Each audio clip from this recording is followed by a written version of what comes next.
ছেলে আমার খুব কান্তাছে ক্রিমেলা বিস্কুট নাকি। এখন আমি ক্রিমেলা বিস্কুট কোন থেকে এনে দিব, আর পাপা নাইকে কেরা এনে দিব। আসসালামু আলাইকুম, নমস্কার সবাইরে, আশা করি সবাই ভালো আছেন। আমি ছেলেরে নিয়ে এলাম ক্যান্টিনে, ক্যাম্পের ভিতরে না, একটু ক্যাম্প ছেড়ে একটু ফাঁকে ক্যান্টিনে নিয়ে এলাম। তো এই যে আইনা নিয়ে যে দেখুন ওর মন পছন্দের বিস্কুট উঠিয়ে নিছি আগে, কোনটা ভালো পায়। বেশি ক্রিমের বিস্কুট আসাল না, তাও যে দিয়া সাল নিলাম। আর এই যে আমার ছেলে এই যে কেডি নিয়ে নেই, যে দেখুন ওর পছন্দের ডালতাছে, যে আসপান নেছে পুরে খুঁজে খুঁজে বিছড়ে দেখতেছে।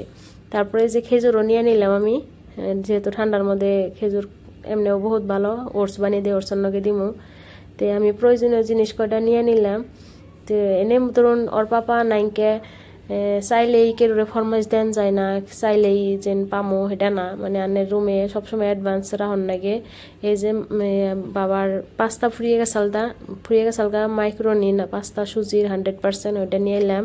তারপরে এই যে চিপসের জন্য মাঝে মাঝে কান্দে, এখন বাহিরা বস্তুর জন্য কান্দে।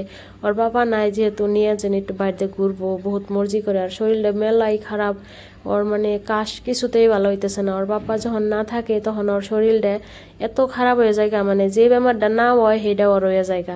ওর লাইফে ওর কাশ হয় নাই কোনোদিনও, ওর এমন করে কাশ হয়েছে এই তারিখে মেলা ধরনের ওষুধ খাবিও ভালো হইতেছে না। লাস্টে যে স্টিম দেন লাগতেছে, ওর স্টিম দেওয়ার পরে একটু আরাম পাইছে।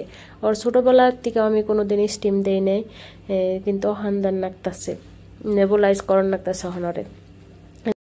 ভিডিওটা দেখার জন্য বহুত বহুত ধন্যবাদ।